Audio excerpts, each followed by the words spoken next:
Oui, tout d'abord, j'étais déguisé en cochon à la course de l'escalade, ce qui ne m'a pas empêché de faire une très belle course. Bonjour à tous, je suis ravi d'être ici. Merci pour cette invitation. Merci pour cette invitation qui est pour moi relativement agréable. Je vais parler de trois passions.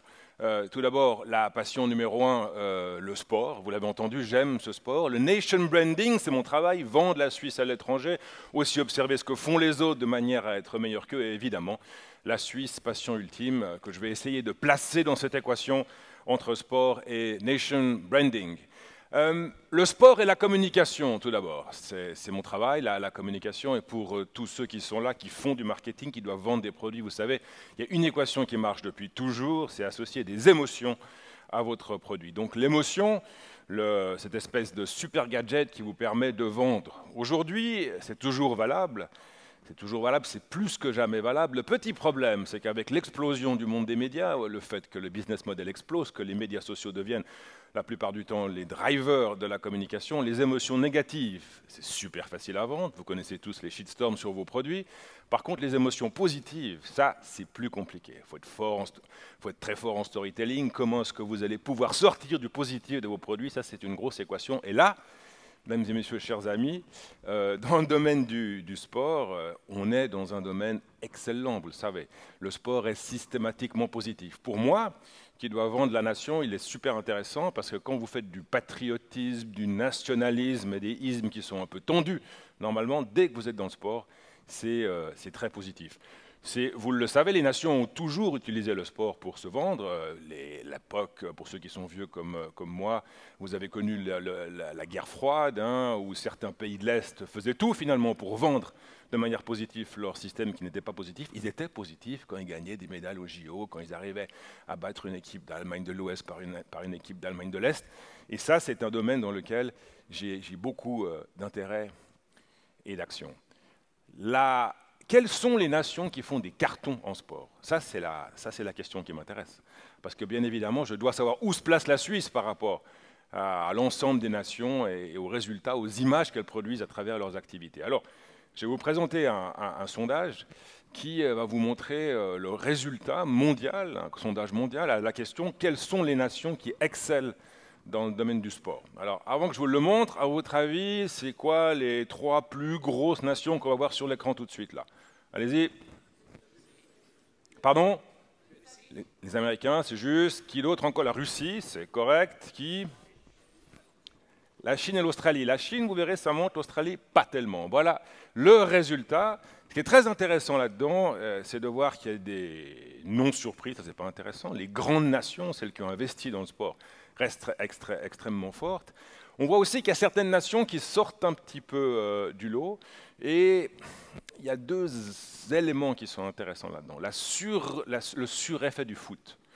Le sureffet du foot. Le foot, comme vous le savez, est cette espèce de driver qui intéresse tout le monde parce qu'on joue au foot dans le monde entier. Donc il y a des nations qui ne devraient pas être là. L'Argentine ne devrait pas être là, parce que c'est peut-être des spécialistes. Olivier sait particulièrement que les Argentins sont bons en basket, des trucs comme ça, mais normalement on ne le sait pas. Donc l'Argentine, là, c'est l'effet foot. Si vous n'aviez pas le foot, vous n'aurez pas l'Argentine. Tout le reste, on le connaît. La Chine aussi, intéressante. Hein. La Chine qui n'a pas toujours été une nation qui a joué dans le bloc de l'Est, qui a investi moins que les autres pays par rapport au sport, a investi, comme vous le savez, énormément dans l'organisation du sport. Hein. 2 Jeux olympiques, c'est unique, hein, en l'espace de 14 ans. La Chine monte parce qu'elle a investi. Raison pour laquelle il fallait voter oui à Sion 2026. Mais ça, c'est une autre affaire parce que vous avez vu, la Suisse n'est pas terrible là-dedans. Et ça nous pose une question sur la Suisse. Pourquoi est-ce que la Suisse, je pense que vous étiez persuadé d'avoir, grâce à Federer, un gros mot suisse là? Eh bien non, la Suisse, elle n'est pas aussi forte qu'on pensait. J'aimerais revenir un petit peu avec vous là-dessus maintenant. La Suisse, je pense qu'elle est probablement championne du monde en sport amateur. C'est-à-dire, ok, moi je fais un triathlon demain, mais chacun d'entre vous vous posez des questions systématiquement. On a ça dans notre ADN. La manière dont on va pouvoir se développer dans le domaine du sport. Et ça, je pense que si on faisait un classement du sport de milice ou de l'amateurisme dans les sociétés, je pense qu'on serait devant. Par contre, ce qui est très intéressant, c'est que ça ne fait pas de la perception, ça ne produit pas de l'image. L'image, malheureusement, elle est drivée par des ambassadeurs, elle est drivée par de l'élite, elle est drivée par ceux qui font des médailles. Et là, petite critique non plus à M. Parmelin, parce que tu l'as bien giclé du domaine du sport, mais à Mme Amherd, peut-être la question de savoir si on devrait investir un peu plus sur l'élite. Dans ce pays, c'est une question qui doit se poser. On investit dans l'élite dans des domaines où on est très bon. Je pense que le raisonnement élite dans le domaine du ski, par exemple, ou des sports d'hiver en général, je pense qu'on est au top. Raison pour laquelle vous verrez tout à l'heure, les ambassadeurs sont souvent des skieurs. Mais dans un domaine plus large, si vous regardez nos médailles durant les Jeux olympiques d'été, on est relativement faible. Et je reviendrai là-dessus, comment est-ce qu'on peut faire? On ne peut pas changer du jour au lendemain parce qu'on est attaché à ce sport de milice. On est attaché à une Suisse qui se développe par le bas, par les petits clubs de foot, etc., etc. Mais peut-être qu'on devrait réfléchir à investir davantage dans l'élite quand même. Qui porte donc l'image de la Suisse à l'étranger? On était quand même sur ce petit graphique. Donc qui sont ces ambassadeurs qui portent la Suisse à l'étranger? Je vais refaire la petite dynamique. Qui est le plus gros nom qu'on va voir tout à l'heure sur l'écran? Ouais, très bien. Le deuxième plus gros nom, celui-là, il est impossible. Si je vous dis qu'il n'a pas beaucoup de cheveux et qu'il est originaire du Valais, c'est qui?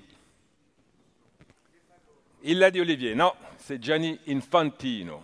Ça, mesdames et messieurs, c'est... Oh, je ne sais pas s'il est chaud, mais enfin, il n'a pas de cheveux. Donc, ça, mesdames et messieurs, c'est un sondage qu'on a fait, nous-mêmes, Présence Suisse. Quels sont les noms, les porteurs de notre image à l'étranger? Roger est énorme. Roger, on a un petit problème avec Roger, parce que vous, nous tous, on sait qu'il est suisse, on est attaché à ses valeurs. Lorsqu'on pose la question de savoir à l'étranger, qu'est-ce que vous associez à Roger Federer, la question de la nationalité vient relativement derrière. Il est tellement fort, c'est comme un acteur de cinéma, qu'on ne se pose plus tellement la question de sa nationalité. Parfois, on doit le pousser un peu. Raison pour laquelle on est super content quand il joue aux Jeux Olympiques, parce qu'effectivement, il porte cette croix suisse. On prie tous pour qu'il soit là à Tokyo l'année prochaine. Mais je peux avoir mes noms, parce que c'est compliqué. Hein, je peux avoir mes noms. Donc, ce qui est intéressant là-dedans, c'est de voir ce que je vous ai dit tout à l'heure, la force du foot. Tout ce qui est rose, c'est le foot. Donc cette espèce de grosse machine du foot, elle est impressionnante. Tout ce qui est en bleu, c'est le tennis. Est-ce que le tennis c'est un épiphénomène? Ça, c'est une question qu'on posera aux spécialistes. Mais en tout cas, on doit prier pour que le sport d'élite dans le domaine du tennis continue. Et vous voyez le ski, hein, ce domaine dans lequel on est organisé en termes d'élite, on est organisé pour faire des usines à médailles, c'est pas grand-chose. Hein, c'est très intéressant. Donc, je pense qu'on a une perception de la Suisse par rapport à notre succès en termes de ski. Le ski, ce n'est pas véritablement un star system. Ça, c'est très intéressant. Et c'est ce qui parfois nous péjore dans le domaine de la perception. Vous avez aussi le tennis, pardon, le vert, là. Vous avez le vélo, d'une manière générale. Hein. Ça, c'est intéressant. On parlait du Grand Raid tout à l'heure. On parlera du Grand Raid tout à l'heure. Le vélo aussi, notamment le mountain bike. Je pense que c'est un domaine sur lequel on peut constituer une image, parce que là, vous avez la possibilité de jouer pendant toute l'année. Et je pense que c'est un domaine intéressant. Maintenant, une autre approche qui est intéressante pour moi, quelle est la place du sport de manière relative dans notre capacité à produire de l'image à l'étranger? Alors le résultat, là, il est très intéressant. La Suisse, vous le voyez, c'est un peu de sport en termes de perception, mais ce qui crée la perception du pays, c'est d'autres domaines beaucoup plus classiques qui sont liés à la Suisse, la bonne gouvernance, notre démocratie directe notamment, l'environnement, la préservation de nos paysages, l'éducation, la beauté de nos paysages, notre politique de neutralité à l'international, le made in, le fait qu'on soit business friendly, heureusement pour vous aujourd'hui, ça, c'est ce qui fait la perception de la Suisse à l'étranger. Je vais vous donner un autre graphique qui a le même angle sur un autre pays. Et là, le défi, mesdames et messieurs, c'est de deviner de quel pays il s'agit avec un sport évidemment plus gros. On y va. De quel pays on parle là? Suède, non. Mais on n'est pas hyper loin. On est un peu au sud de la Suède. L'Allemagne, bien joué. En 3 coups, vous l'avez eu. Et là, c'est très intéressant parce que ça nous amène à une réflexion. L'Allemagne, soit, c'est une énorme nation en termes de médailles, à de l'élite, on le sait. On a moins qu'avant, cela dit. On est moins fort qu'à l'époque où on avait la concurrence avec la DDR, pour s'en rappeler. Mais l'Allemagne, et c'est là où j'aimerais en venir par rapport à la Suisse, à un véritable écosystème lié au sport. L'Allemagne a certes des sportifs, mais l'Allemagne a des marques, si on pense à Adidas notamment. L'Allemagne, on l'a vu, elle est présente là derrière. Je vous invite tous à aller voir la dernière grande BMW. La BMW, tout ce qui est lié à la F1, tout ce qui est lié à cette inspiration sportive liée aux bagnoles électriques, bien évidemment, crée un écosystème et permet finalement de percevoir l'Allemagne bien au-delà de ce qu'elle produit en termes de médailles notamment. Donc, le sport et l'écosystème, c'est ça que j'aimerais discuter avec vous aujourd'hui, et j'aimerais parler de la Suisse en termes d'écosystème, parce que je pense que la Suisse, si on la perçoit à travers son écosystème lié au sport, est un des pays les plus intéressants au monde. Et en plus, il nous surprend.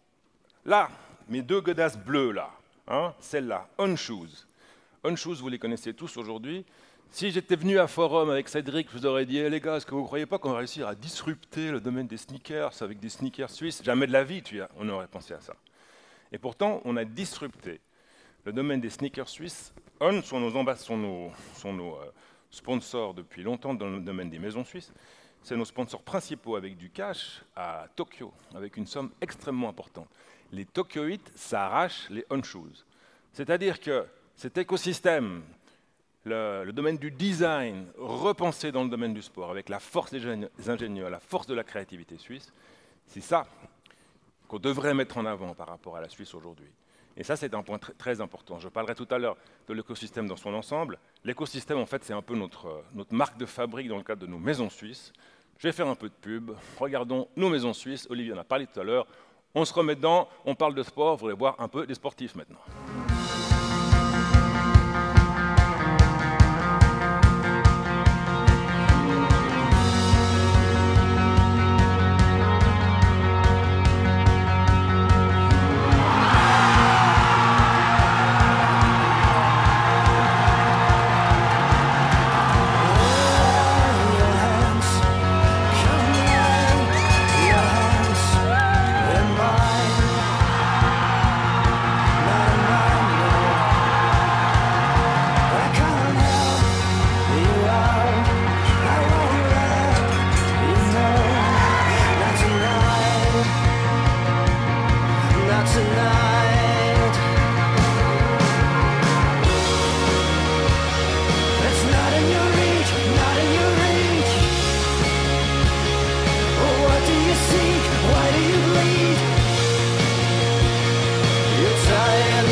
Il n'est pas sur la carte.